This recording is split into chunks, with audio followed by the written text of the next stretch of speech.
എവിടെയൊക്കെ ആക്രമണം നടത്തി എന്നുള്ളതിൻ്റെ ഡീറ്റെയിൽസ് അടക്കം പുറത്തു വിട്ടു. ദൃശ്യങ്ങളടക്കം പുറത്തു വിട്ടു. അപ്പോൾ പിന്നെ ആക്രമണം നടത്തിയില്ല എന്ന് പറയാൻ പറ്റില്ല. അപ്പോൾ പക്ഷേ രാഹുൽ ഗാന്ധിക്ക് സംശയം തീരില്ല. പുള്ളി ഈ ഡൗട്ടിങ് തോമസ് ആണ്. പുള്ളി പറയുന്നത് ഈ ആക്രമണം നടത്തിയെന്ന് പറഞ്ഞാൽ ശരിയാണ്. പക്ഷേ ഇന്ത്യയുടെ അത്ര വിമാനം നഷ്ടപ്പെട്ടു എന്നാണ്. പുള്ളിക്ക് അത് അറിഞ്ഞാലേ മനസ്സിലാവുള്ളൂ. പുള്ളി വിവരാവകാശ നിയമപ്രകാരം 10 രൂപയുടെ സ്റ്റാമ്പ് ഒട്ടിച്ച് ഒരു അപേക്ഷ ഡിഫൻസ് ഡയറക്ടറേറ്റിലേക്ക് അയക്കുകയാണ്. അല്ലെങ്കിൽ പ്രതിരോധ മന്ത്രാലയത്തിലേക്ക് അയക്കുകയാണ്. എത്ര വിമാനം നഷ്ടപ്പെട്ടു? അതറിഞ്ഞാൽ പുള്ളിയുടെ വിഷമം മാറും. അത് നഷ്ടപ്പെട്ട പൈസ പുള്ളിയുടെ തറവാട്ടിൽ നിന്ന് എടുത്ത് കൊടുക്കും. അല്ലെങ്കിൽ ഊത്ത് കോൺഗ്രസ്സുകാർ ബക്കറ്റ് വീര് നടത്തി കൊടുക്കുമോ? അതിന് വേണ്ടിയിട്ടാണോ ചോദിക്കുന്നത്? അതായത് ഇന്ത്യയുടെ സൈനിക പരിശ്രമം ഒരു വലിയ പരാജയമായിരുന്നു എന്ന് വരുത്താൻ പാകിസ്ഥാൻകാരെക്കാളും ആവേശത്തോടെ പ്രവർത്തിക്കുന്ന ആളായിട്ടാണ് രാഹുൽ ഗാന്ധിയെ നമ്മൾ കാണുന്നത്. എന്നാൽ കോൺഗ്രസ് പാർട്ടിയിൽ വേറെ ഏതെങ്കിലും നേതാക്കന്മാർ ഇദ്ദേഹത്തിൻ്റെ ചില സ്തുതി ഗായകരല്ലാതെ ഇങ്ങനെ ആരോടും ഉന്നയിക്കുന്നത് നിങ്ങൾ കേട്ടിട്ടുണ്ട്? ഈ കനിമൊഴി ആവട്ടെ, ബ്രിട്ടാസ് ആവട്ടെ, അവരാരും ഉന്നയിച്ചിട്ടില്ല. ഇവരൊക്കെ പാർലമെൻറ്റ് മെമ്പർമാരില്ലേ? അതെ. ആരും ചോദിക്കുന്നില്ല.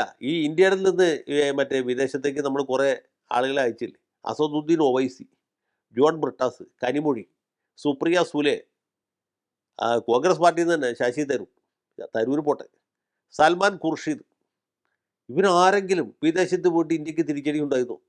ഇന്ത്യയുടെ നയതന്ത്ര പരാജയം ഉണ്ടായിരുന്നോ? പറഞ്ഞു ഇല്ല.